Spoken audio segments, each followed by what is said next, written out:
No dots, no nothing. Good morning, folks. We're back. This is House Corrections and Institutions. We're back. It is March 2nd. And we've shifted gears again back to BGS. And we don't have really a line item here, but we do. It's all integrated within the HVAC system line. We have been looking for a couple of years on our issue with high humidity within the State House during the summer and mold issues.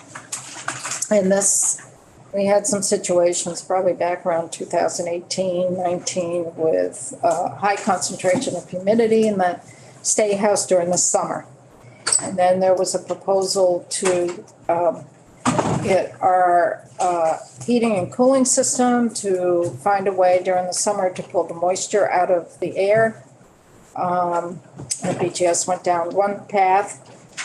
And last year in this committee, there was what BGS initially had been proposing was you needed a system to heat the air, no, to cool the air. You know? And heat the air to take the moisture out, and then you have to cool it. Cool and reheat. Correct. You cool first. Oh, you cool first. That's what I was going to say. Yeah, you got to cool it first. Because that Get the moisture out, and then you got to reheat it. So they were proposing originally a summer boiler that would, I can't remember, was it a wood chip one or, no, before that, because you had a smokestack. Pellet. They were proposing a pellet wood chip plant system that would be installed behind the State House, where Ledge Council is, where our editing office is. And there would be a smokestack.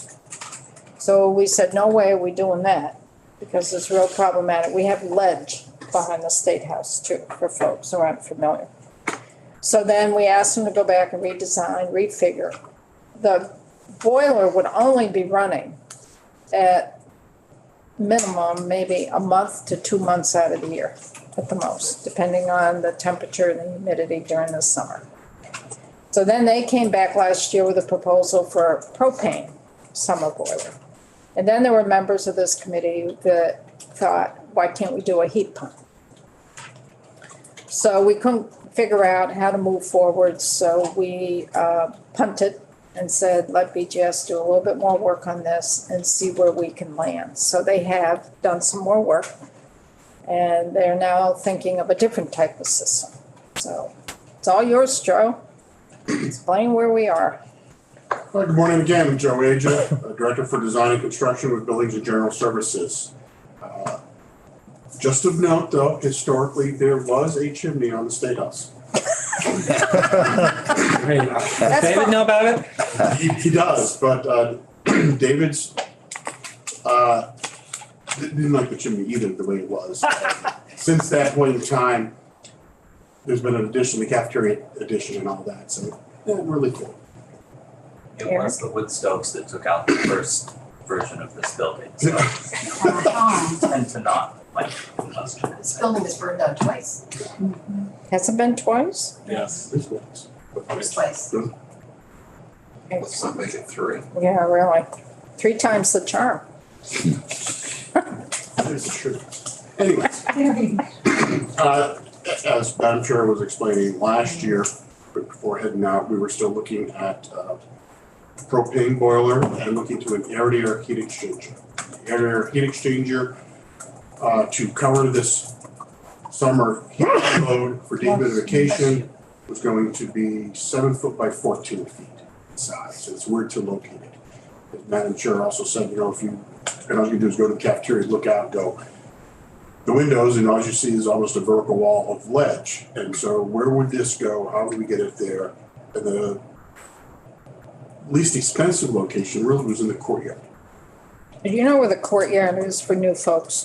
The new folks, you know where the courtyard is? Yes. You go across, you go up the ramp, go to the cafeteria, and you're in the glassed in portion of the bridge, and you look to your right. That's called the courtyard.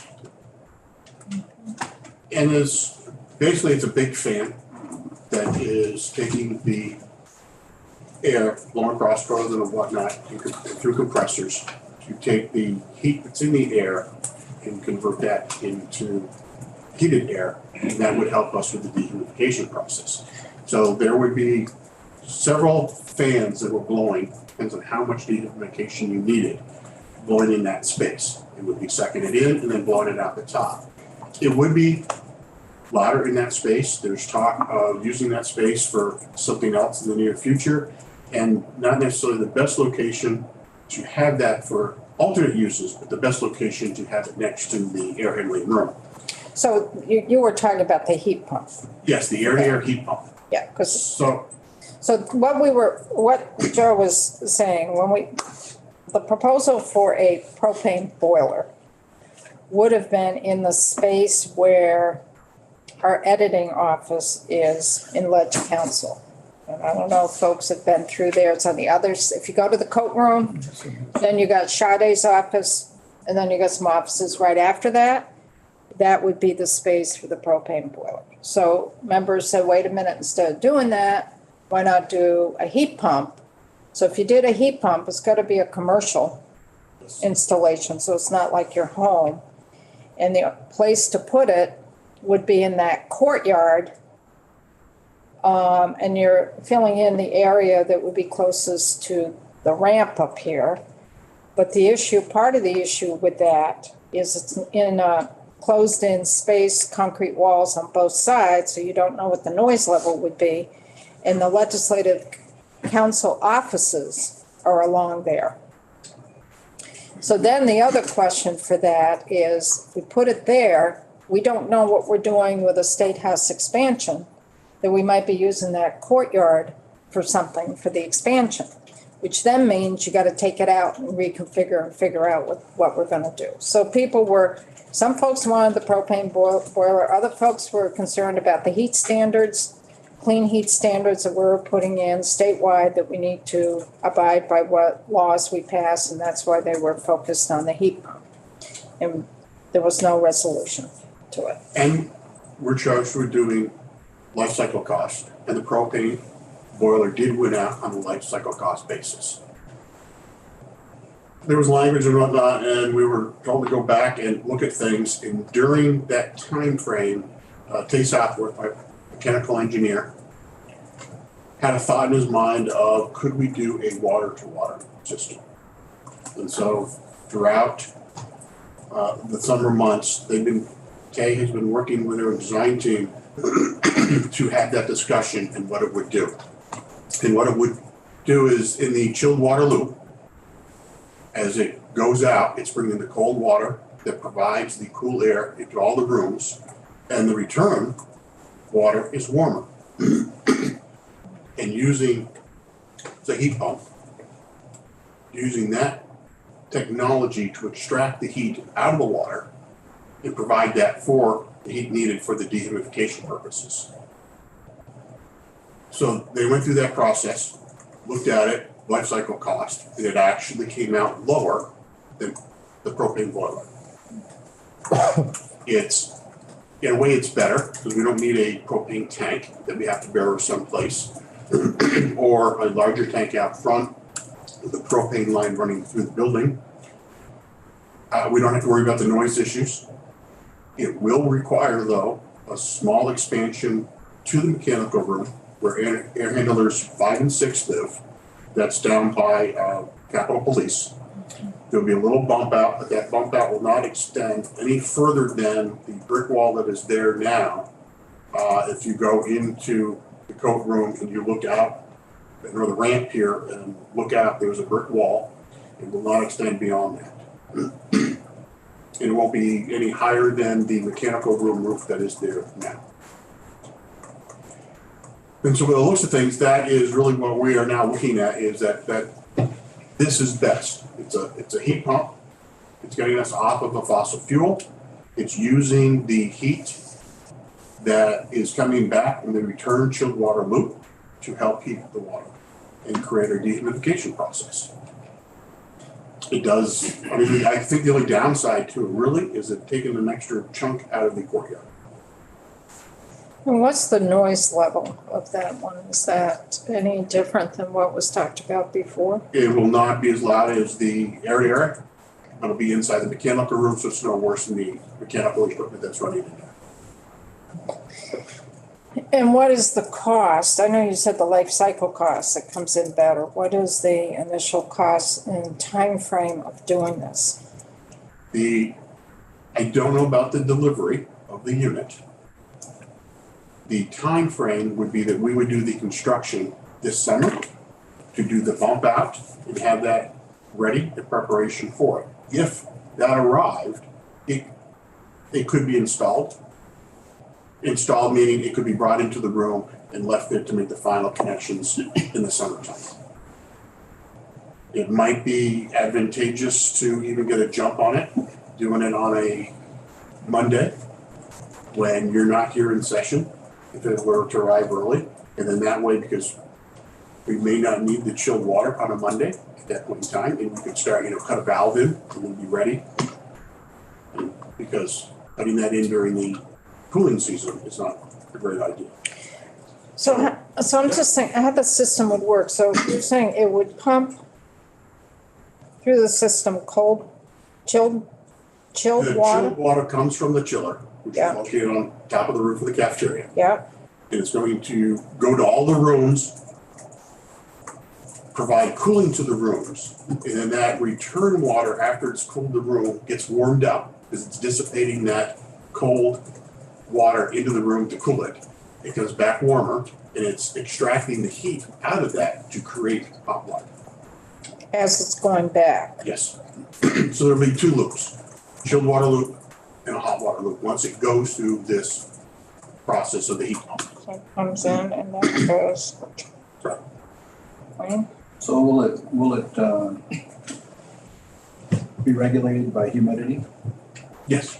It's only going to be needed when there is higher humidity. And the humidity will be by different zones. You got two zones, you said, so each loop would be a zone, or you have? So there's a hot water loop and then there's a chilled water loop. But each air handler basically what its own zone is, and so it can sense the humidity there and or in rooms. So the humidity controller would affect each air handler separately. Yes. Yes. Okay. So would that go directly into the building, or would that be distributed into hot water radiators, so to speak? There would be a hot water loop that you would not see that is Oh. providing that reheat in all these locations. Oh, okay. And then it just keeps circling Yeah, around. yep. There's hot water now that's already out there that you're not seeing. Okay. Tristan? Is that chiller gas fired? Oh, I'm sorry. No, it's a heat No, pump. go ahead. It's electric. Electric, it's a heat pump. Well, I'll just say I like the system. It makes sense to me. What you presented. So like it, we're done. Yeah. John and Troy? John? What the design humidity level? But that I could answer. I mean, it's to handle, here, we don't have a lot of people in the state house during the summertime. Our worst enemy really is not having that heat load to help out, so that's really where it's gonna have to kick in. But a lot of these rooms are just dormant, so it's not that bad. So, but I don't know what. Probably around 60 out of the zones, like that. Madam Chair, just to add to this, we work with Janet Miller too, because a lot of times in the summertime, they like to leave the doors open, right? Because it's a place for the public to come and tour the building. And we have worked out a protocol that when and we don't even call it humidity. I can't remember the other technical term that we use. Hot and sticky. Well, there's a different. It is the dew point that we Dew point, monitor. there we go. Not the So we have worked out an agreement with Janet Miller that when the dew point gets over a certain amount, that the doors are closed, because having all that moisture come into the building from the outside freely just exacerbates the problem. So how often do you think, like if we did the propane boiler, just as comparison, because I think that'd be easier to figure out. How often do you think that boiler would kick in a summer? Maybe 3 weeks worth? I mean, no, it varies in terms of, but, I think lately, last summer wasn't bad. right?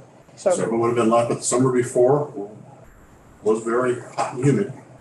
So it could be running for 2 months out of the summer, But again, it all depends. It's gonna cycle on to maintain that hot water. But if it's not being used, it's not really running that long, but it is hard to say. It's about, the number of people in the building, because people in the building provide heat, so that's actually a good thing. It doesn't run as much. But it all, doors are more people, awesome, doors are opening and closing. So I think what you have to weigh, it's not running year round. It's only for the summertime. And during the fall and winter and spring, it's not gonna be running.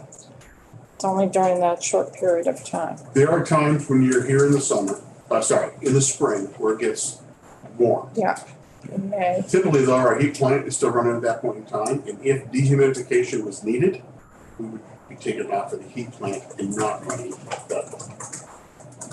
Wayne? So those controllers are looking at both temperature and humidity and calculating dew point and set that and controlling. That's correct. It And is, so even during the summertime, the only time it would kick on, when the temperature and the humidity were gonna trigger the dew point. yes, Right, that is correct. right. And so it wouldn't be running continuously at any point in time. It would not need to.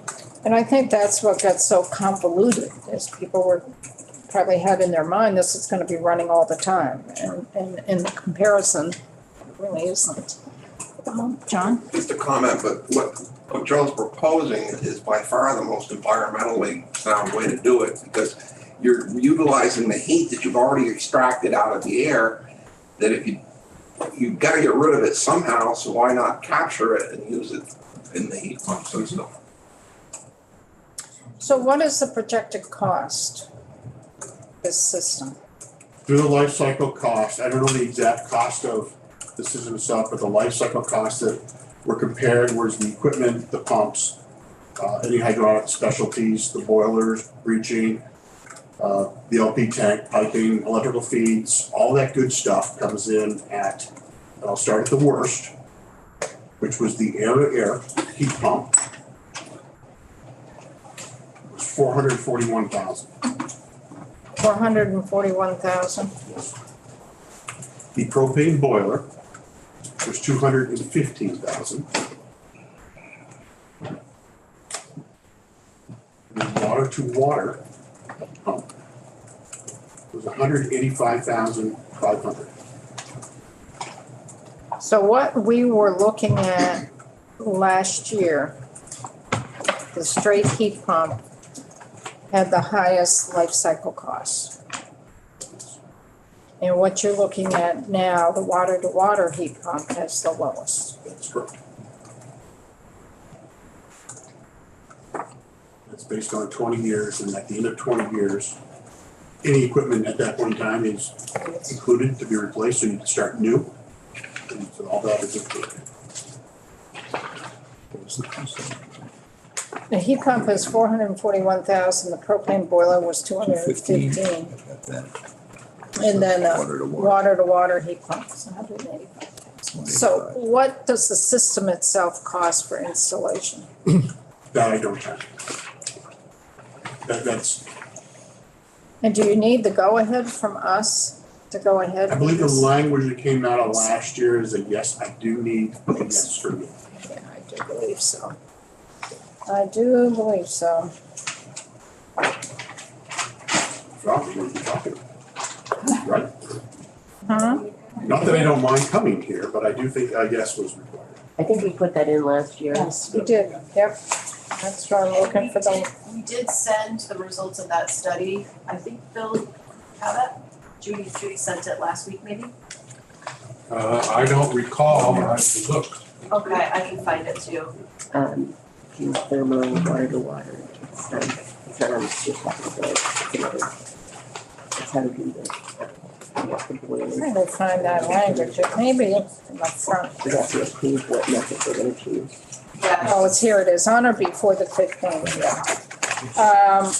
What page is it on? It's on, well, it's not, oh, you got the bill last year, it's on page 3. Bill, she sent it on Tuesday the 21st at 3:55 PM. I can send it again. All right, please So- do. So what the language was that BGS would submit to us heat source options for the system to dehumidify the State House in the summer months.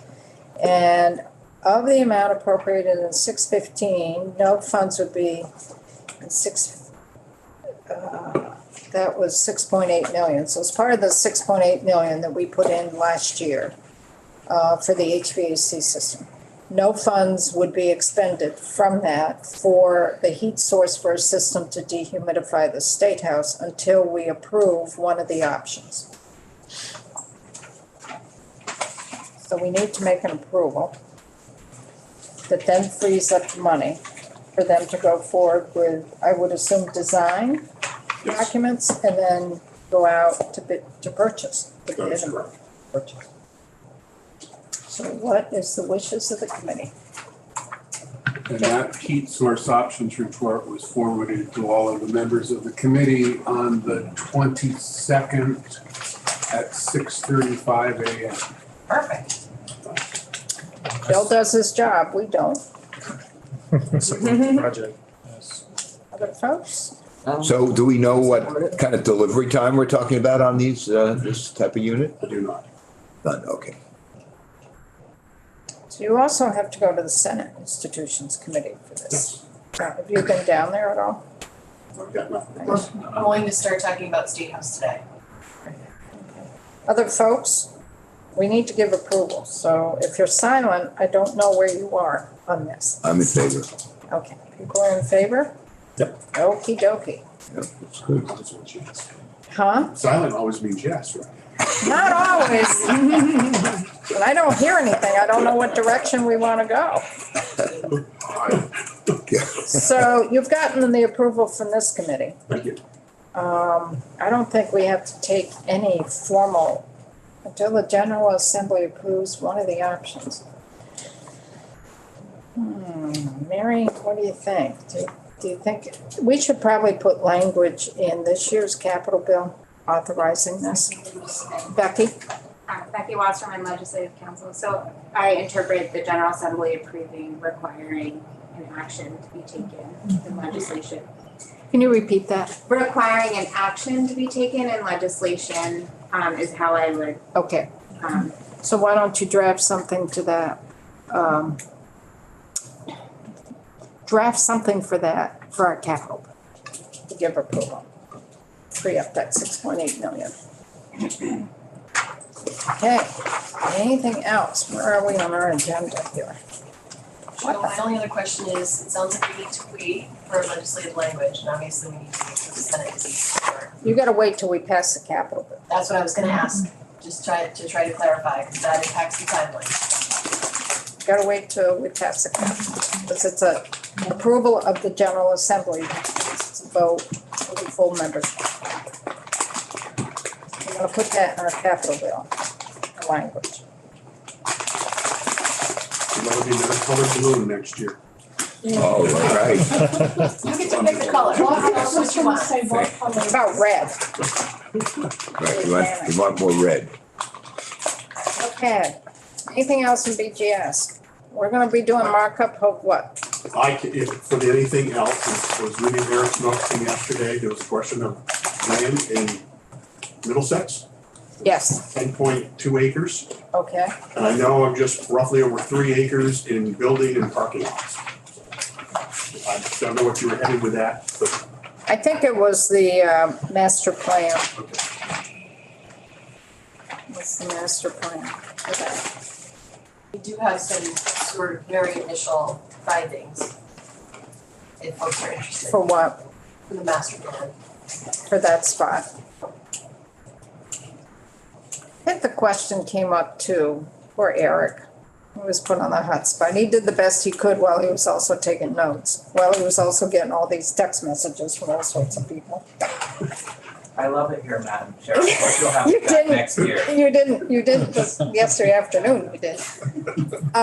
It feel like a woodshed. Do you anticipate taking those trailers down this summer and fall? We do, the town of Middlesex is very eager to have those removed, so, and we did tell them that we were only gonna be there for a couple of years, and we decommissioned that. When- 10 years later? Yeah, so they're eager, and that's why, that's part of the money that's that line item, why we're requesting it. We are going to try to see if we can surplus it, but our understanding is there's not a lot of demand. Scrap. So if we have to pay to remove it, we need funding to do it. So right now, you've got, for that, you've got 150,000 in FY '24. Is that gonna cover you to get those trailers out of there and all of that? Because they're, The additional funding in the following year was to help with that also. We don't know how much, other than just pull the trailers off site, it's relatively easy.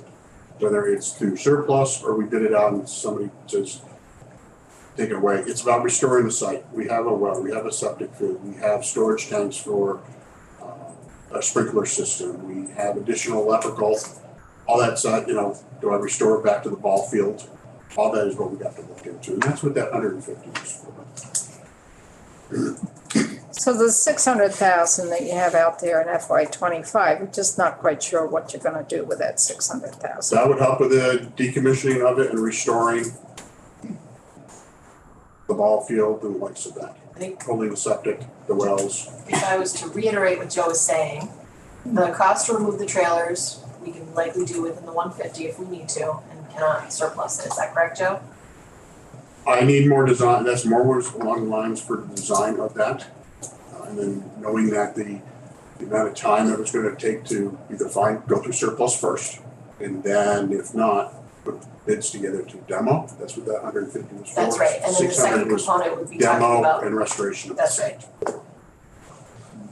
So the first You're tranche not is- gonna know how to restore that site until you know what may be going in there. Well, and that's where I gotta do something to the site. So it's part of that whole feasibility that was done. I think it would be taking the feasibility study and looking at it and going, just how far do I take it? Because it looks probable for what our feasibility is doing, study recommends, it would be to, all right, just seed it and wait it out. I would still have to do something with the well, so that we're not monitoring that on a monthly basis, and the septic and lots of that. So if you had 300,000 in FY '24, could you use the 300,000 in FY '24 and just do a placeholder in FY '25? So that we really know what we're doing. I know you stand by the governor's recommend. No, that is very true. I don't know that doing some thought behind that to play that out, because part of it was also the fact of when they're actually gonna be vacating those buildings, going to Essex. So they were thinking May, June. Right, and so, I'm just thinking, you've got 750 between the 2 years. And I'm just thinking if we doubled FY '24 to 300 and just put a placeholder for FY '25 of 50,000, 75,000, then you'd have a better idea come January what you really need. I see you shaking your head, No, Commissioner. I'm trying to run through all the numbers. I just wanna make sure that we have enough funding. This is why it's tough, because Joe's got the numbers we gotta move the trailers. Right, I understand that. You gotta move the trailers, and then depending what you're gonna do with your piping underneath is kind of dependent on what your master plan is. So I don't wanna cut it so short that you can't move the trailers. But on the other hand, you don't want a lot of money in FY '25 because you don't know what you're gonna do with the site. Totally understood. So that's why I'm thinking maybe you front loaded a little bit FY '24, instead of the 150, maybe we give you 300 for buffer there.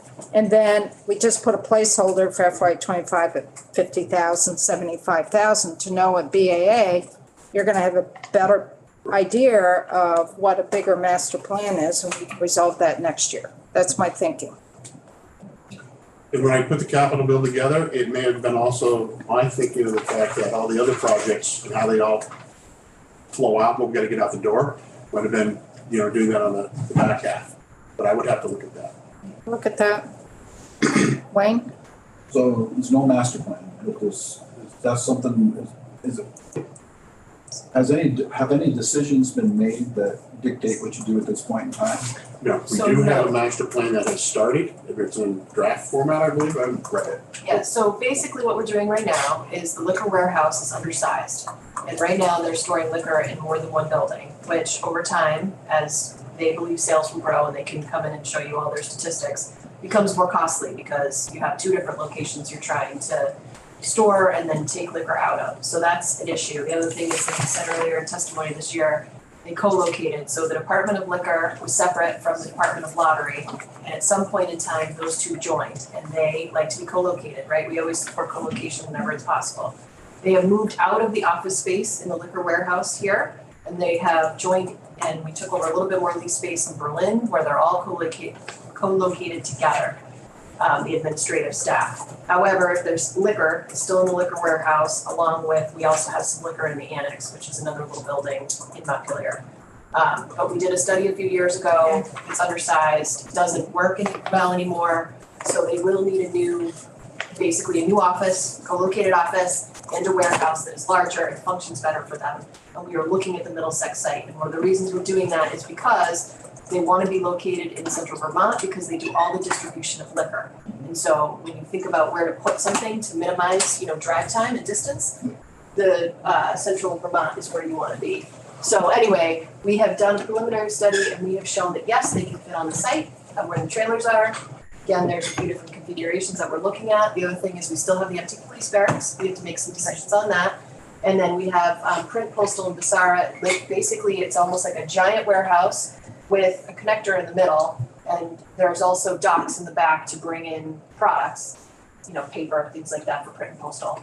And those docks don't work and function well, and they really shouldn't have one man entry for the two groups based on confidentiality. So there's a whole bunch of work that needs to be done on that site. Yeah, so there's a lot. So how much money is left over? Because I know we put in money for studying the warehouse, liquor warehouse. Is there any money left over in that? Is that money, did that come from here? I think I it's will go back and check that. There is no money, it came in higher, and I forget where we got Came in money higher? for that. We That can was go back and 70 get you that. 75,000 and. We did that. 100. just trying to help you out, trying Yeah, to find we money, appreciate trying to help you out. And the real main thing is to get those trailers out of there. Yeah. And also you could start doing some preliminary planning, but I don't think you're really gonna know what's going on in that site before January. So if we can front load it a little bit, it's 150,000, governors recommend, we doubled that. And we cut back 600,000 in the FY '25 to maybe 75,000 as a placeholder. But you're not gonna expend any FY '25 dollars for that wing. So Middlesex, of course, they don't know anything about what your future plans are, but if you get negative input from them about anything. My understanding is they just don't want an agency of human services. It's like Windsor. facility. Nobody wants Agency of Human Service. Maybe we could send ACLU to Middlesex. And we made a commitment, my understanding, but I wasn't there, but what I've Sorry. been told is we made it, I don't know if the we is executive branch and legislative branch, but at least the executive branch made a commitment to the town of Middlesex to say, we're only gonna be here for a couple of years, thank you so much for accommodating us, and obviously we've been there much longer. So we wanna uphold our commitment to them because they did step up at that time. And AR is requiring the testing of that well, of the wells. That's the health department with well testing. Health department. But if you pull the trailers and not using them, we'll put that. We'd abandon the well so we wouldn't have To do to that. use it, but I would rather close the well. But it also depends on the master plan too, a Yes. little bit. So see if 300,000 will get you through. If that's okay with the committee, I just put something on the table here and the committee hadn't even discussed it, but in looking at the cash flow and what's It's the going on. only change I'd go for. Oh, it is, a few others. I wish you would not start another section first. Shameful. Well, A&R may get a bigger hit than you guys. If that's any consolation. Madam Chair, I think in future years, we'd like to be section 16. Isn't that the property transfer or 108 and 110 state? Anything else for Joe before we switch to state colleges? Yeah, I know the trailers are in pretty shabby condition there, but has there been any outreach like DCF there to see if, anybody in the homeless community could have a use for them, especially if they're hooked up with showers and everything? So that's the Maybe great some outreach thing, there? that's a great thing about our surplus program. Once something is surplus, it can be donated. Typically, the way donations work though is that we get a request. So we need to have an entity requesting it, and then we go through our process, but generally speaking, we can donate. I think there are some rules about government entity or nonprofit, like there are some caveats on how we can donate it or to who we can donate it. I see Becky shaking her hand, so I must be right. So there is a process, but depending on who's asking, once we go to surplus, that would be a possibility. Great, thanks. Back into the bathroom. Hey, let's not go there. No, let's not. Oh my gosh.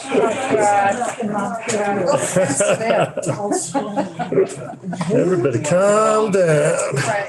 You have a place you can just haul those off to? No. You don't have, BGS doesn't have a property or state No. property someplace. Oh, God, no. No, because you'd have to also dismantle them, and although they're called trailers, they're not really trailers. They're It's just modulars. breaking it all up, sealing them so you don't get the moisture and everything else in the weather in them. As is, where is, if we go that route. Wheels in them. No, No.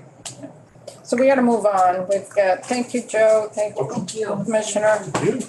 So we have the state colleges with us. I do want to step out a little bit with Becky. I've got to talk to Becky here because she also has to be somewhere else right after 11. But I'll get you started. This is just a conversation with a lot of concern. The members had a committee here about the state college's proposal of their libraries and putting their books digitally. And I know 3 members of our committee did reach out to our colleagues who do sit on the board of trustees of the state colleges. And we wanted the state colleges to come back and give us an update on where you are and clarify what the plan and what the process was and what the plan is. So Catherine, I can never pronounce your last name, Catherine? Lavasser. Is with us, so I'll get you, if you can introduce yourself for the record and get started, and then I need to scoot out for a minute with Becky, and I'll be right back. For the record, Catherine Lavasser, Director of External and Governmental Relations for the Vermont State Colleges system. And I realized that the system's been in here twice before, but there are a lot of new faces in this room, and so I wanted to provide a little bit of an introduction to myself as well. Previously to working with the Vermont State Colleges, I worked in this building, actually in the role that Connor Kennedy is currently serving in. And I grew up in the shadow of what was then Linden State College. I grew up going to the swimming pool there, visiting the library there, and utilizing that resource in the community. I'm a product of public education in Vermont, and I also want to share that the state colleges are really personal for me. I have a brother who really struggled at an out-of-state four-year institution. I will not tell you which one, but when he stopped going to class, when his mental health challenges overtook his education experience, no one checked on him and no one helped him through that process. He disappeared from the system, failed out of his institution, and spent 5 to 10 years getting his life back on track in Vermont. And he was able to do that because he took classes one at a time at the state colleges. He did one at a time at Vermont Technical College, one-on-one help by his professors, and the kind of assistance and support that he needed to be successful. And I share that because the Vermont State Colleges are very personal to me, and they are personal to every student and faculty member, staff member, every administrator. We all have these stories and these connections with the institutions, and we all want to see them be successful. I came to the Vermont State Colleges after 2020, and I came to work on this project because I'm really excited about transformation. I'm really excited about the opportunity that this provides, both our rural communities, but our students and our entire integrated community as well.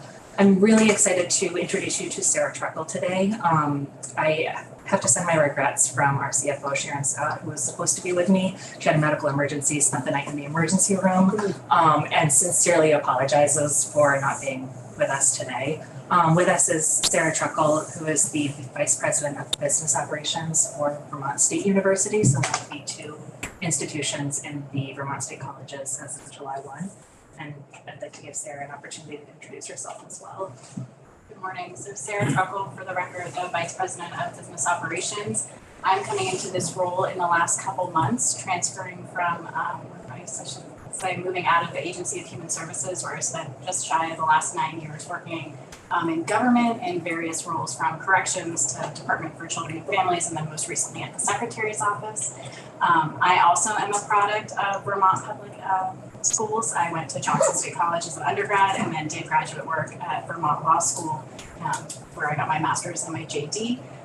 Came into this role very excited about transformation, really looking forward to being able to create institutional sustainability for the Vermont State Colleges system and for Vermont State University, and supporting the 5 campuses through this endeavor, and figuring out how we move forward on this path over the next few years to getting us to a place where we can serve Vermonters.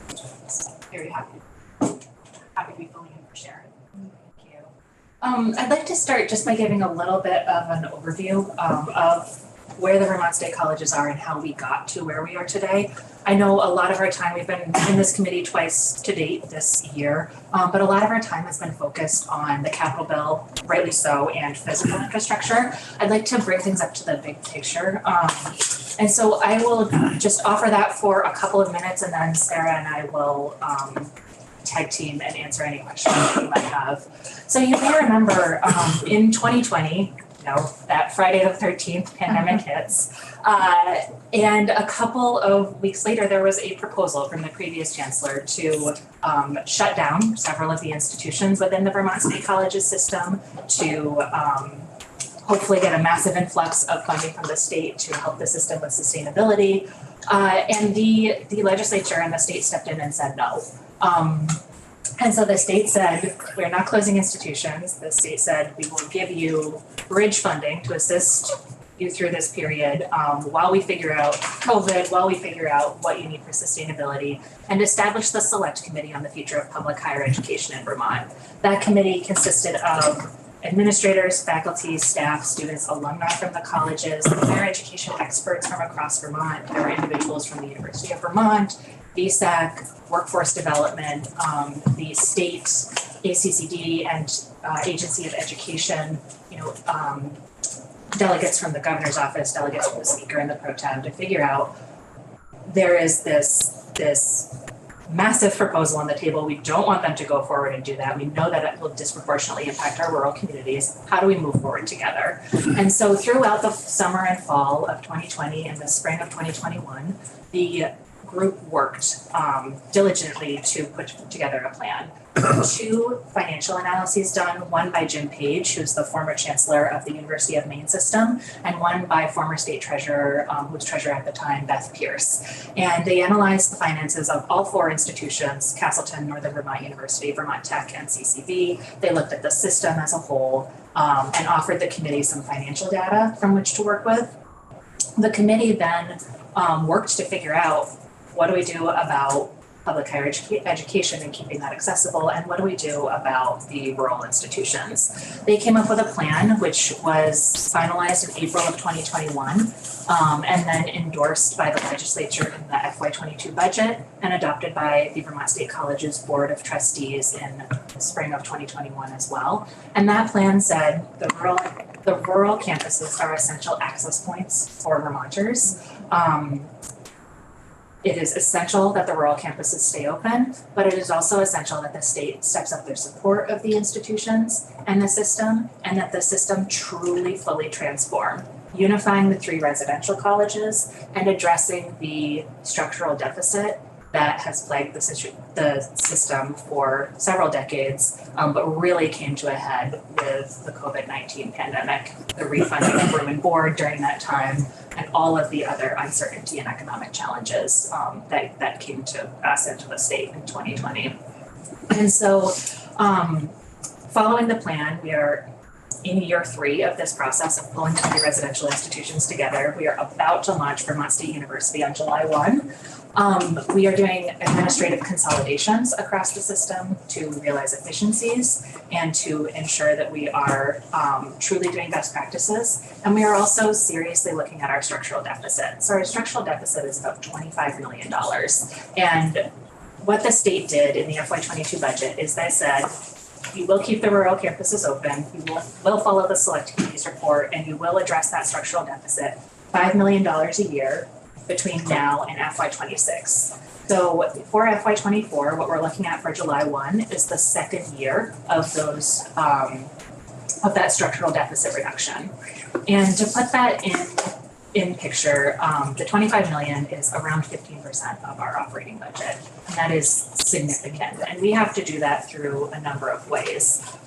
We have been given this tremendous opportunity. The state has stepped up support by increasing our annual appropriation significantly. There has been one-time funding to assist us with transformation and to assist us with backfilling our structural deficit while we transform. But we've had to take a serious look at everything, operations, academics, all up and down to make sure that we are in a sustainable place moving forward. And so what you'll see when you look at the institution, the first place that we looked was on the academic and administrative side. So with a unified program array, that means that students are no longer transferring credits between campuses. If you take a biology course at Castleton, it counts the same as your biology course at Johnson, at Linden, at Randolph. If you, sorry, I lost my train of thought. So unified academics, the first place we looked, we went through this multi-year process with our faculty to unify our academic program. The second place we looked was the administration. And so we have around 20 fewer leadership positions going into this year than we had previously. We've launched shared services, which is a shared entity for the system that is HR, IT, workforce development, and finance, thank you. And so rather than having duplicative positions across the institutions, we've unified those into one so that we have one HR unit serving the system in all of the institutions, one IT unit. That also allows us to do software efficiencies. So we have a single instance of the software instead of buying 3 instances. And has allowed us to do leadership efficiencies as well. And so we're in the second year of finding those efficiencies and the second year of our transformation work in that regard. And we really understand that communication could have gone better with some of the decisions that came recently. We also really understand that the amount of transformation that we are doing and the amount that we are asking from our people is significant, and that change can be incredibly uncomfortable for our faculty, for our staff, for our students. Ultimately, what we want to do is get to a place where we are thriving and sustainable and strong. We are well on our way there, but it is taking significant changes up and down our operations and the way that we do things to get there. And so I've been speaking for several minutes, so I'd like to pause and offer you all the opportunity to ask questions that perhaps Sarah or I could answer, or Sarah, if I missed anything, I'd love for you to chime in. I think that gives a really good overview of where we're at from a transformation standpoint, where we're going. Michelle.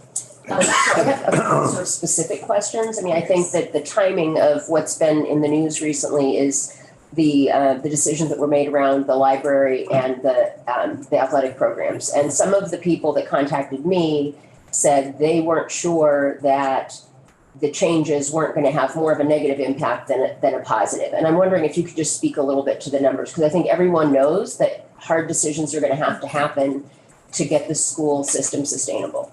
But you know, how many students, for example, will no longer be coming to the schools because of the change in athletic status? Or, you know, what percentage of, you know, just those kind of questions. Could you look at or reflect about the numbers around what you expect in terms of outcomes? Like, how much money are we going to save how much might we lose in terms of student enrollment with those two decisions? The good news is that enrollment at the institutions is and has remained strong through the pandemic. We saw a 4.2% decline in rural public institutions, so our peers across the country, in enrollment during the pandemic, and our institutions held strong, and we even saw an enrollment growth between 2020 and now. We have heard at many different inflection points, this decision is going to impact enrollment, this decision is going to make nobody want to come here, and we haven't seen that yet. We do look at our projections very seriously, and we do take our appeal to students very seriously. But I haven't seen evidence to date that these decisions will significantly impact enrollment, because there's a lot of opportunity that comes from them as well. And one of the good pieces of good news is that if you want to play Division III NCAA athletics, you can do that at Vermont State University. You just can't do it at every location moving forward. There are athletic opportunities at every location, but we aren't able to offer NCAA at every location. And I turn it over to Sarah to speak more specifically to some of the numbers. Sure. So kind of general savings from the library's decision, we anticipate a savings of $500,000. So by drastically reducing our physical collection, which is just over 300,000 volumes, we anticipate that we will save approximately $500,000 from that reduction. And I think it's really important to put that in context of what is our physical collection and what does the access look like.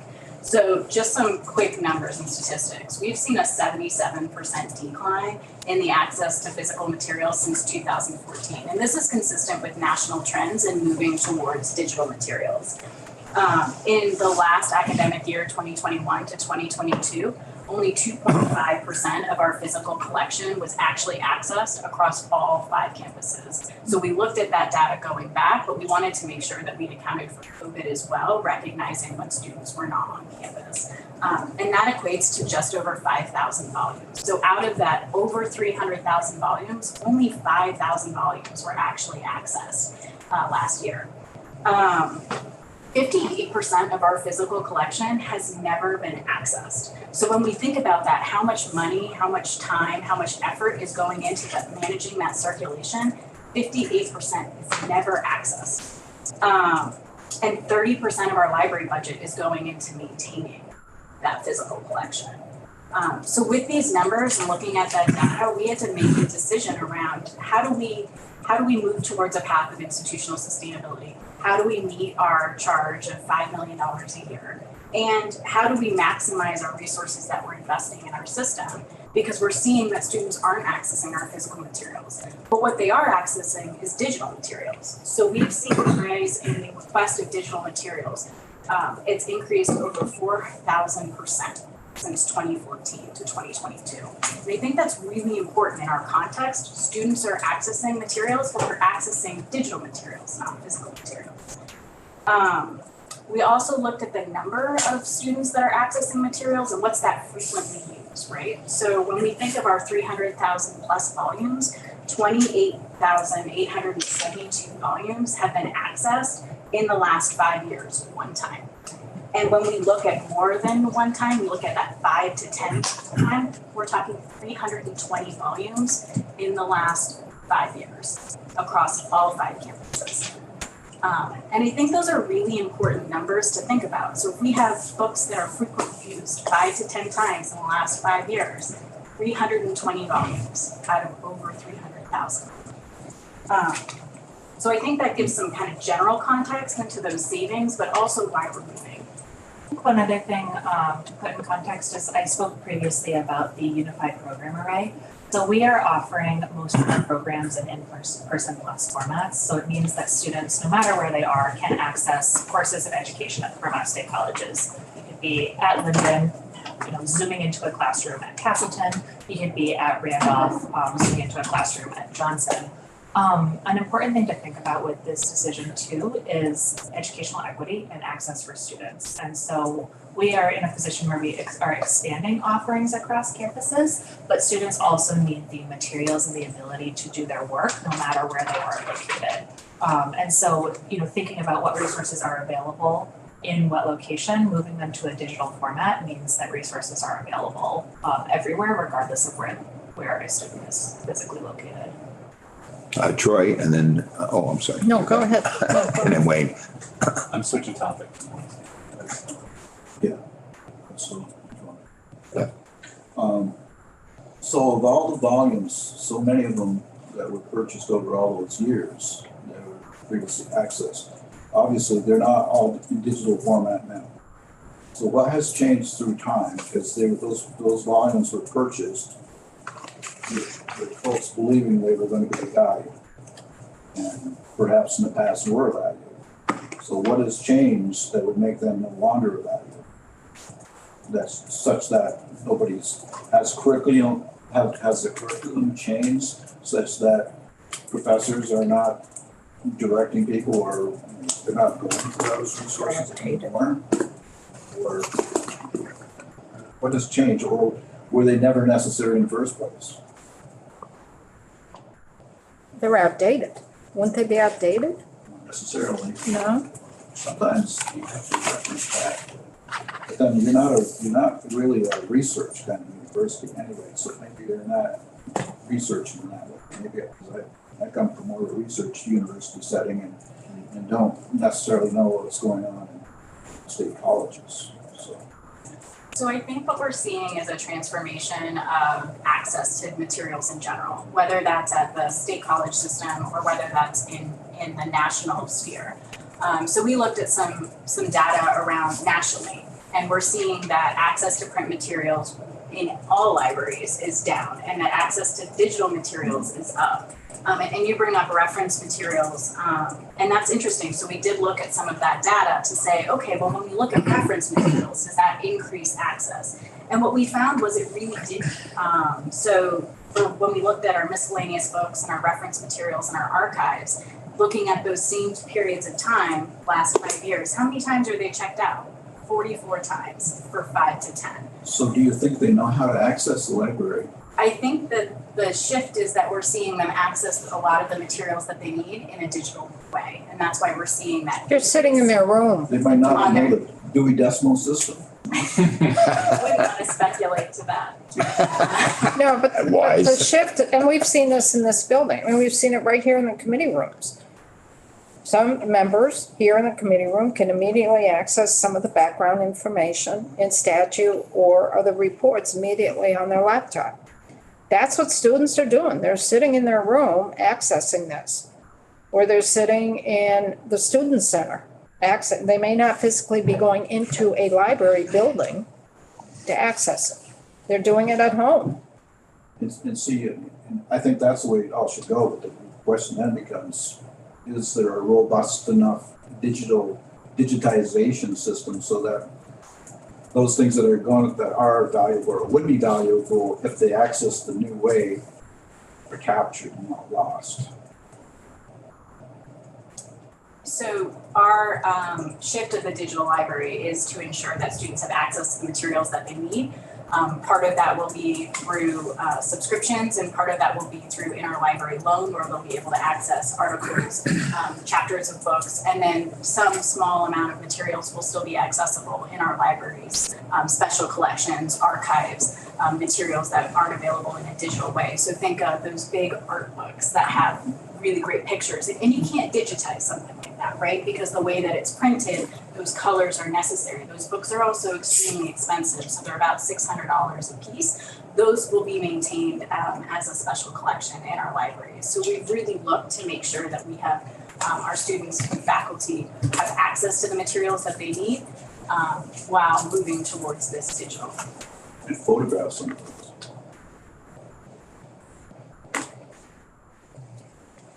Troy? I just want to go back to a quick question you made, a comment you made as you were talking about kind of what you've done for cost savings, and you talked about you now have 20 fewer administrative positions. And I'm just going to ask you to get a little more specific about that. I'll just full disclosure, longtime UVM employee, huge fan of looking at administrative flow, but I want to get a handle on it. And then if you could bring that back to the impact this is going to have on library staff. Yes, so We currently operate 4 institutions at the Vermont State Colleges, Castleton and VU, Vermont Tech, and CCB. And so one of the major administrative consolidations is moving from the 3 residential colleges to VTSU. So there is a single provost, single director of financial aid, single VP of admissions, instead of having that, and many, many other positions, instead of having those housed at each institution separately.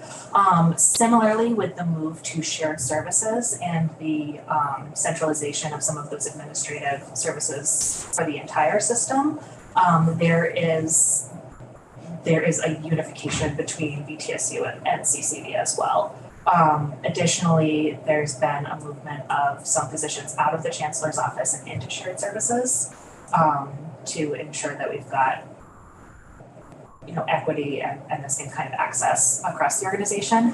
There's also, I believe, 5 college deans for VTSU rather than 13 or 14 across all of the institutions. And so it's just kind of moving that model into a more streamlined operation. Additionally, I'm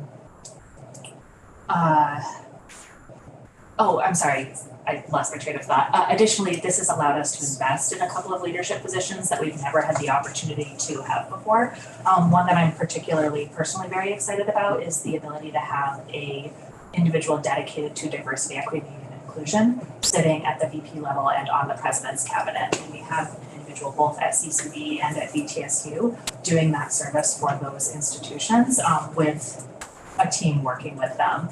We've also been able to reinvest in student success. So I know that in previous conversations, we've talked to you a little bit about the students that we serve, we talked about how we're an access institution for rural Vermonters, but a significant number, between 35 and 40% of our students are Pell eligible. Almost half of them are non-traditional, meaning that they work full-time. They provide care for children or parents. They are going to school part-time. They are balancing a lot of things in their lives. And sometimes that makes completing a college degree in the traditional 4 years very challenging. And so investing in student success, investing in advising, and the supports like tutoring that are so essential for our students to succeed and achieve their degree and achieve our goals, our shared goals for them, has been a real opportunity, as well as spreading those services across the entire institution. And then you asked me about impact on the libraries. Yeah. And so libraries, yes, libraries are, I'm actually going to turn this over to you, Sarah, because you're more intimately familiar with it, but they're within the shared services function, because the libraries serve both CCB and VTSU. So the libraries serve both CCB and VTSU and are now in the shared services model. So when I talk about the $500,000 worth of savings, that's savings that are directly achieved through moving the physical materials. But then there's also this shift of libraries now being managed at the shared services model. So there'll be staffing at within shared services, and then 5 librarians, 1 on each campus, in order to maintain access to library resources within each of our campuses. And then, I guess, are you asking specific to the number of staffing? Lost. Yeah. So we have 7 positions that are being reduced, as well as 3 temporary positions as well. And these are not, just to clarify, because there has been some misinformation out there, the 7 reductions are not the master's credentialed librarians. It's mostly the circulation staff associated with the physical collections. Are they being reabsorbed anywhere? So we've been working with all of our staff who received reduction in force notices. We have opportunities across our system right now, and our HR team has been working with them. And one of the reasons we made the announcement was to have an opportunity to meet with each one of them and explore the opportunities that exist within our system for professional development, as well as where else they could be involved within our system. But do they get priority in those? That will be subject to argument and collective bargaining. Chip and then Wayne. So I'm an alum of Linden, as you may know, Catherine. And, I can't get over the notion that if I were to bring my daughter to Linden to look at a potential school and then we can't encountered an empty library, so to speak, I would be concerned. I can't get over it. I mean, great schools have great libraries and they really seem to have a major impact on the community as well. I am taken by the figures that you present to us as far as usage goes. And I understand. I go to Linden all the time to staff meetings or to faculty meetings and such. And the last time they introduced a new outdoor program in Linden, which has really gained a lot of interest, and a TV piece on it recently. And so I'm encouraged to see that.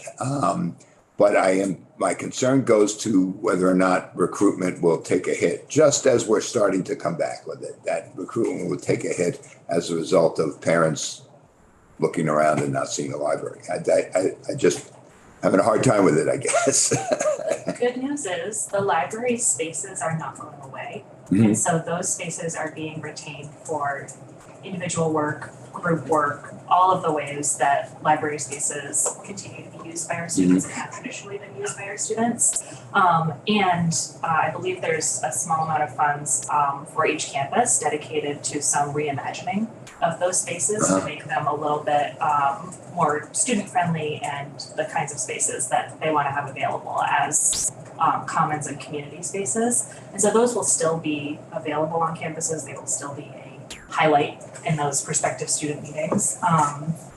But I do take your point that it can be, challenging to overcome that perception that a university should have X or should have Y. But I'm excited that we are creating something new with Vermont State University, and I'm excited by the feedback that we've gotten to date about all of the other really positive and great things that we do. And I'm hopeful that that's a counterbalance. Well, my sincere hope is that we can maintain the system as it is, because when the notion of closing Johnson and Linden came about, my thoughts went to our local students who would then have to travel to Castleton and be boarding students and add a considerable amount to an annual tuition rate along with room and board, and really limit the possibilities for our local students. And I really, I support the state colleges as they exist right now. Or the state college, I should say. And to that point, I want to be crystal clear that we are not closing campuses and we're not closing institutions. Yeah, I appreciate that. We're in partnership with the state on that, and that is a shared goal. We are working with and through with the state through the financial challenges that we have, and we're going to come out on the other side of this better. It's good to know. I have strong confidence in the leadership team, but also I'm grateful for the support of this. Okay. So we have more questions. Wayne, John, and Mary. So the 500,000 is one time, right? No, that will be an annual savings. Okay, so when you were talking about the employees, 7 employees, I would think that'd be more like towards $750,000 to $1 million for just 7 employees. So do you have additional cost savings that are coming from reduction in staff related to? So the $500,000 is the net savings that ETSU will achieve. There are also costs associated. So part of the work that we're doing is expanding access. We'll have 24/7 access to librarians through a digital mechanism. We'll have access to digital materials and things of that nature. So, And I do have 3 great nephews that went to Linden, and they went there and they played sports, and that's why they went, was to play baseball. I'm Catholic. So I know that was part of their recruitment, was because they wanted to go and play at Linden. and Linden is maintaining its NCAA Division III sports. And part of the decision to do that was to maintain NCAA sports in both the north and southern part of the state, recognizing also the idea of having equity and access to sports across our system. So by moving Johnson to a different SCAA, as well as Randolph to club sports. We're providing a menu of options, which we believe will actually provide opportunities for additional enrollment into our athletics and also allow for students across the system to participate in sports. John and then Mary? Actually, quite a bit of my questions just got answered. Was there cost savings involved in the change in sports affiliations? So when we looked at the athletics analysis, I think it's important to note that we're not making any changes in the immediate year. So we wanted to make this decision recognizing that athletics overall has struggled to maintain its financial viability across our system. When we also look at maintaining NCAA sports, we have to think about not only the cost of the revenue from the student athletes that are brought in versus the expense associated with the athletic programs, but also things like capital investments that are necessary in order for us to compete at that level.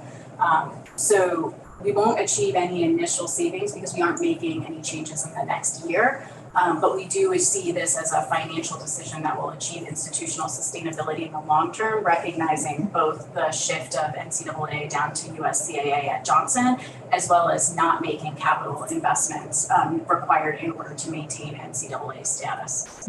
It also allows us to align our resources more efficiently and effectively across our system. Mary? Whoops, sorry. Is there any, can you elaborate a little bit? The PR problem was pretty pervasive. Have you got any kind of plan in place to try to counter the criticism? I think I'll have Catherine answer that. So we recognize that we could have done a lot better on communication with this. And we are working to counter that both in the public sphere, but also internally at the institutions. And so I know that our admissions team is working very closely to correct the record with students that have misinformation. We are working to get correct information out in the public sphere. One of the challenges that we have is that a lot of misinformation persists in the op-ed marketplace and in some continued public conversations about this. And so we are working very hard to correct that. And this is a learning experience for us, and we will definitely. You learned. Yes, thank you, Chair Evans. You learned. I also, I don't know if this had been mentioned or not, but I also want to remind folks that they were given a legislative directive in terms to cut back. Catherine covered that. And I think you see a portion of that with where we're going for future savings. When you look at that capital bill and how we are trying to drive to achieve this while managing our physical footprint. And so you see a chunk of this as we look to future years. And this has given us an opportunity to share some of the more immediate and kind of the other side of the house. Mary. Well, you answered part of my question because John asked it. I wondered how we're going to kind of turn this a bit around. I really appreciate you coming back today to talk us through this because I think all of us realize we've got to get tough decisions and it's really big. It was just kind of the timing for the day before this was launched that the library was closing and that. We had just had Mike present the plan and kind of going forward, that they were going to work through every step. So that for me was really a problem. But it sounds like you're working hard to turn this around, and I do hope you do, and that it's a success with the plan that comes forward.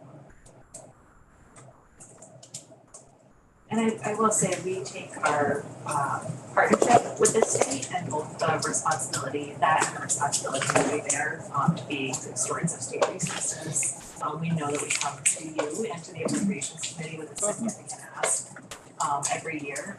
And we take that responsibility very seriously and recognize that this is a learning opportunity for us. And we know you do, so.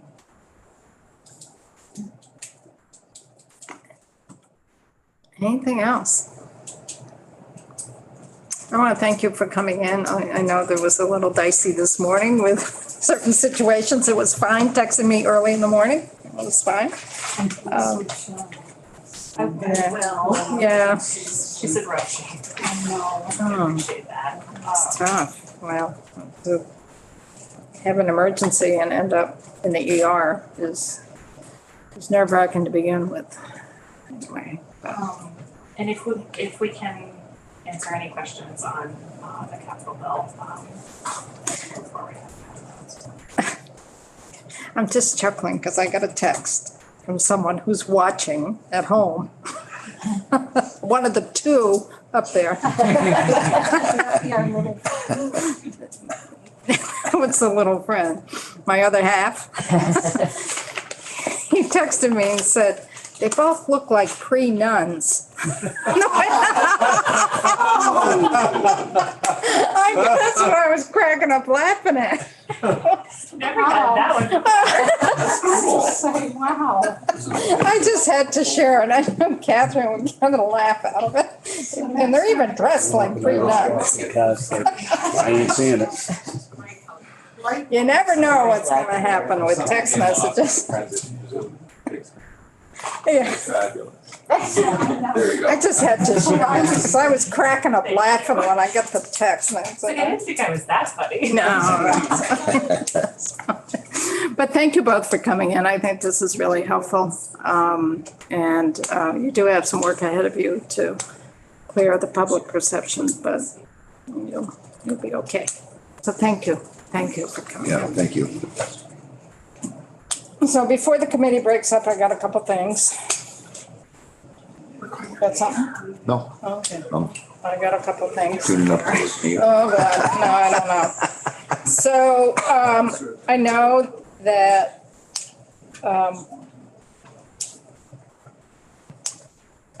Michelle wants to share a few things to see if folks are interested in visiting any facilities.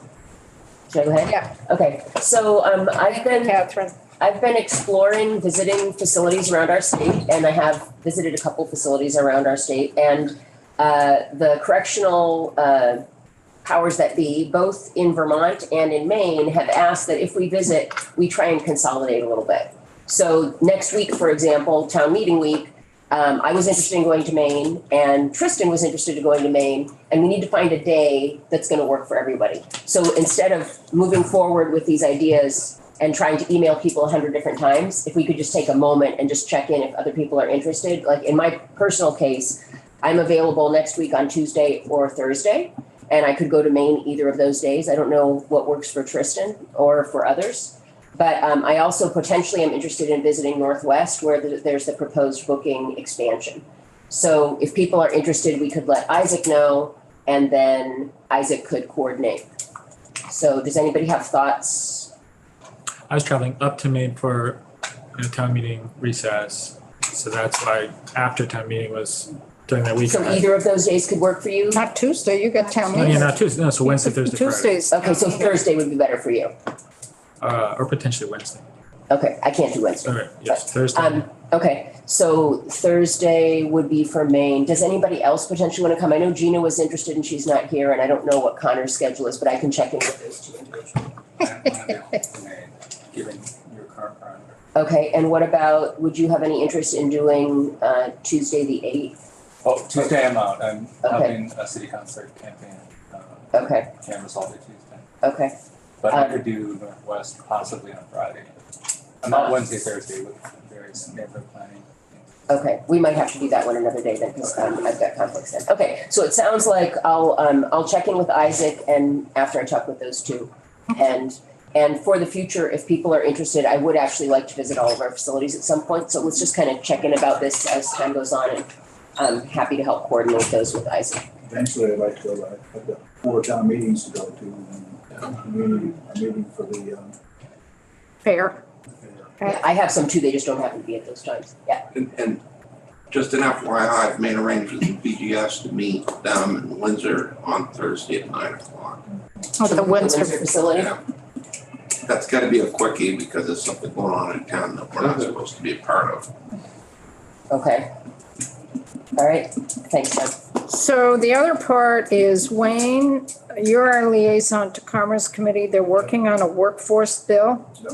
Have you been keeping up? I have made contact with Edie. I forget her name. Edie. With her, but we have not discussed that yet. Because one of the thinking was workforce, looking at correctional officers, retention, recruitment, that type of thing. So if you could reach out for that. I will. The other thing is budget adjustment in appropriations got done. They resolved some of the situation with Justice Reinvestment 2. So there is $1 million that needs to be allocated. And I saw Trevor Squirrel this morning, and I recommended that Trevor check with Eric and Tristan, because Eric and Tristan are our liaison on Appropriations Committee, because at some point we'll have to weigh in on that 1 million. So I've asked Trevor to connect with both of you to kind of give you a background here. And kind of tee it up for us for that. So if we can do that. And the last thing, just kind of put this on the table for folks. It's a little dangerous when I wake up at 4:30 in the morning with a cat throwing up. But anyway, so I started thinking about our buckets up there that somebody erased. If you leave that stuff up too long, you can never erase it. So I just Okay. wanted to. It's really difficult doing markup when you don't know the cash fund and the cash. And I spoke to the chair of Approps last evening, trying to figure out what our buckets are. And it's really getting complicated. And I think she and I are going to sit down with JFO and kind of work through this a little bit. My concern is I don't want us to give up too much money and get us in a box. That's my concern. And as I was thinking about the cash fund, you know, we could pull more money out of the cash fund. We haven't used it all. We could pull more money out of it. But the issue is the way that it quickly got structured at the end of the last session. You have to live within those parameters that those dollars are for planning. There isn't enough projects in the planning piece to absorb all of that money. So all the cash fund money has to be used for planning. That's the criteria of what was established. Basically, though they have little d, that's what I asked Adam Gresham, the Commissioner of Finance and Management, what's the administration's interpretation of that? Because it says basically any state building approved by any construction state building or projects for state buildings. So I just had a conversation with Becky, because one thing I'm rattling around in my brain, I have not had a chance to speak to the chair of Approps about this, but I know they are looking. Remember the administration came in here and presented their formula in terms of how to keep this fund going and everybody's eyes glazed over? Remember that? Well, they've presented that language formally to the Appropriations Committee. And they, yes, I said, this is so convoluted. So if we continue with a cash fund, one thing I recommended to the chair of Approps, and I also talked to Becky about this, we got to rename it, number one. So one thing I was thinking is Infrastructure Reserve Fund, Capital Reserve Fund, something like that, instead of saying cash. So it would be a reserve fund that would be set up possibly. And one thing that you may, that appropriations trying to figure out is what are the parameters around this fund and how is it funded? It's just a certain up to percentage, up to 1 or 2% of the general fund that automatically gets moved into this fund. That's what they're kind of grappling with. And then I started thinking about the parameters of the use of those dollars. And that's what I was just talking to Becky about. If we could do some work on the parameters of what those dollars could be used for, really do a deeper dive into that. So it's appropriate to the needs of our capital budget and link it in as well that CDAC, which is the Debt Affordability Committee that makes a recommendation on our bonding capacity, also, there needs to be that connection with that reserve fund for that. So Becky has some thoughts about it. I'm sure Dan from JFO will have some thoughts about it, but that's what I'm kind of rattling around in my brain at 4:30 this morning. Thinking we've got to do a deeper dive into the language that last year was set up really quick in the conference committee with appropriations. And it had 1 through 4 in terms of what the money could be used for. It really, when we start moving money around on our spreadsheet, it limits what we can do. And I'm thinking, how can we free that up? If we're going to use cash in place of bonding, that's the direction we're going to go. Let's put some structure around and rename it, Capital Reserve Fund, Infrastructure Reserve Fund, something. And really be clear, maybe it just goes to the bottom line of our capital budget. But really be clear.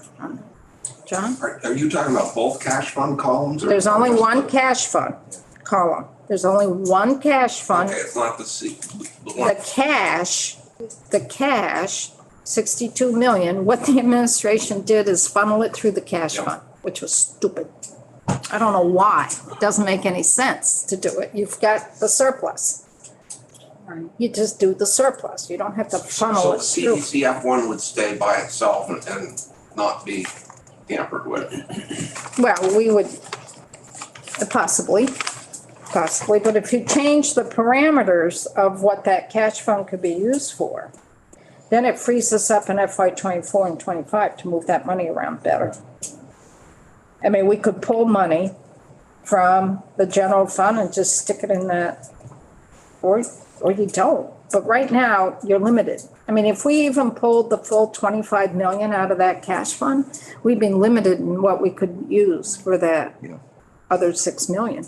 We wouldn't be able, so I'm looking at how can you really adjust what that capital reserve fund would really be? Because in reality, going forward, we're not going to have more than a couple $1 million put in there every year. The 25 million was just general fund surplus that was parked there for the time being. But was the thinking, could the thinking have been, since we don't know, that putting that cash into that cash fund, that fund was supposed to exist through time?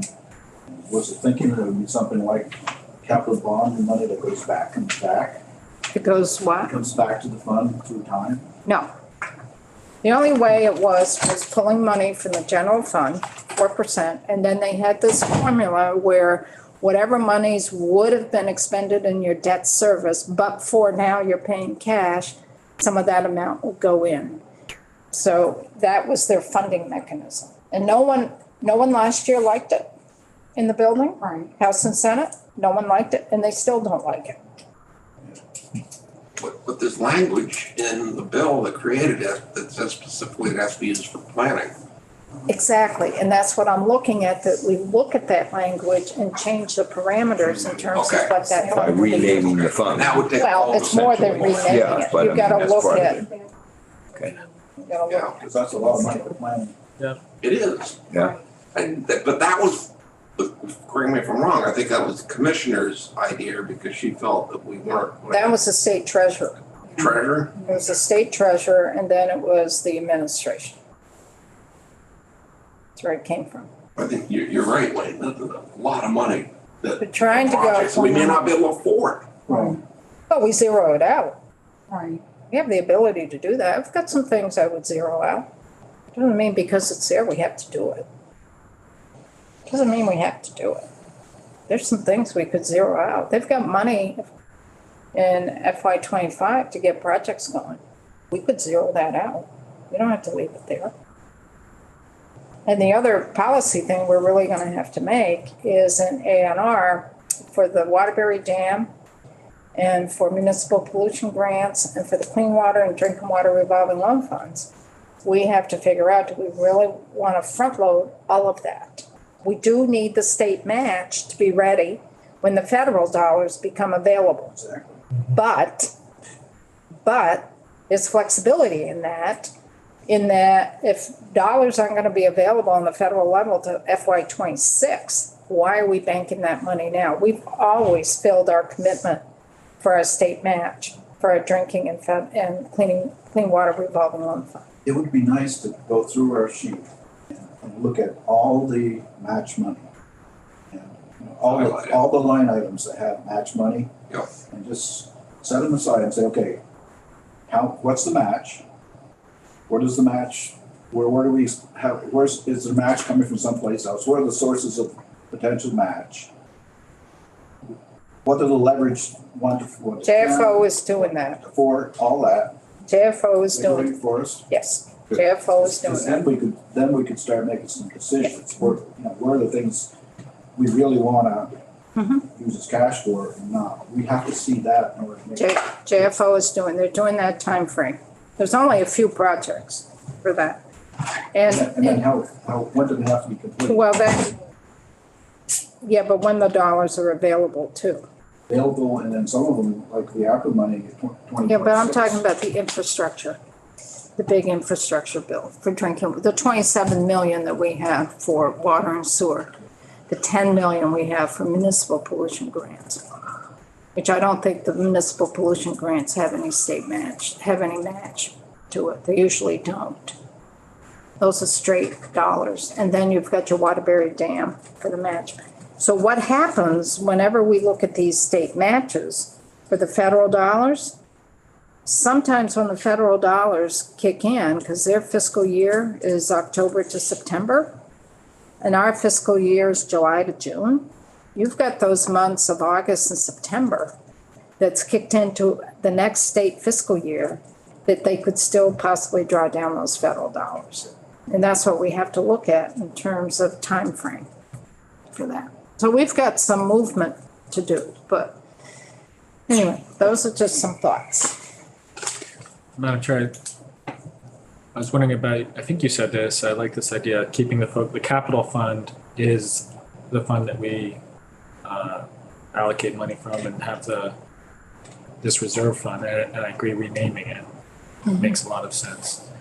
Maybe we should include in the name, legislators can't touch. Well, we're gonna put Becky. This is not a piggy bank. Yeah, Put it right Becky in the was name. Becky was suggesting that there is a connection to this committee that has to approve the project, so that you don't get other committees But looking at this. I think keeping our eye on there's so many maintenance and infrastructure projects that we know are going to be important to fund, and keeping our eye on that as a steady funding, making the capital fund really a steady focus. And then this with the long-term plan is to move more towards pay as you go, so move to money more coming from the cash, but keeping that as an income, as a fund source for the capital fund. Thing is, the cash isn't always gonna be there. When you get in a deficit. See, that was the problem last So year. We have. Money source was going to be. You never, I mean, people haven't experienced this in the building except for Mary and me and Wayne when you were in state government. But let me tell you, when you've got deficit going on, they're looking under every rock for money. You won't, that's why I think the Appropriations Committee is saying up to, so it gives them that flexibility when there isn't any money. Yeah. And when there isn't any money, they look to the capital bill. Oh, yes. They look to the capital bill when there isn't any money. When there's a lot of money, the capital bill looks to the general fund. I'm always amazed at the items they want to take money from ours that has nothing to do with it. So those are kind of the thoughts. We're on the floor at 1 o'clock, and please come back when we get off the floor. I don't know if it's going to be a long afternoon or not. It has some potential, but I don't know. Just got shorter. It did? Maybe. Did they pull it back or something? Compromise on. Did they pull? We are.